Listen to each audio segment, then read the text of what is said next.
Madame la ministre des Affaires étrangères du Royaume de Belgique, je vous interpelle sur la situation dramatique du peuple congolais. Je pose la question, pourquoi la Belgique n'intervient pas? Pourquoi la Belgique n'intervient pas pour aider la tragédie du peuple congolais à l'est du Congo?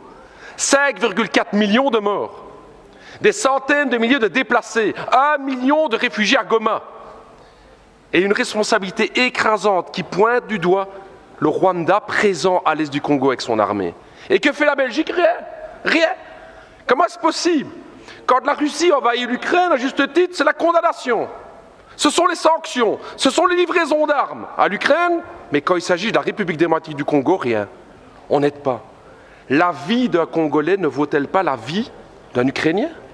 La vie d'une Congolaise ne vaut pas la vie d'une Ukrainienne? C'est la question que tous les peuples d'Afrique se posent. Pourquoi ce deux poids, deux mesures? Qu'est-ce qui se passe dans la politique belge aujourd'hui? Alors je vais vous le dire, Madame la Ministre, non seulement la Belgique ne fait rien, non seulement les États-Unis ne font rien, mais je vais me dire plus. Hier encore, l'Union européenne a signé un accord avec le Rwanda. Un accord sur quoi? La gestion durable des matières premières, nous y sommes. Le coltan, le cobalt, le nickel, le diamant, le cuivre.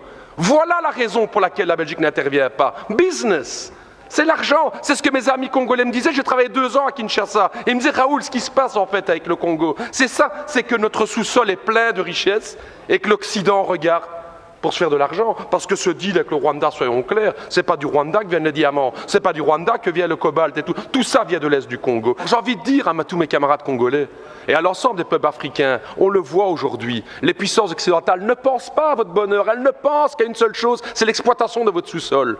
Vous pouvez aujourd'hui, vous pouvez croire à vos propres forces. J'ai envie de dire, moi, au peuple congolais, pensez à cette pensée de Patrice Emery Lumumba, cette force du Congo, justement. Pensez à Kwame Nkrumah, justement, le panafricanisme qui doit être là. Pensez à Thomas Sankara, qui disait clairement, effectivement, que les peuples africains peuvent prendre leur destinée en main. Ne comptez pas sur les gouvernements occidentaux pour vous soutenir, mais par contre, les peuples d'Europe sont à vos côtés, les peuples africains, pour vos combats, pour une vraie indépendance économique et démocratique.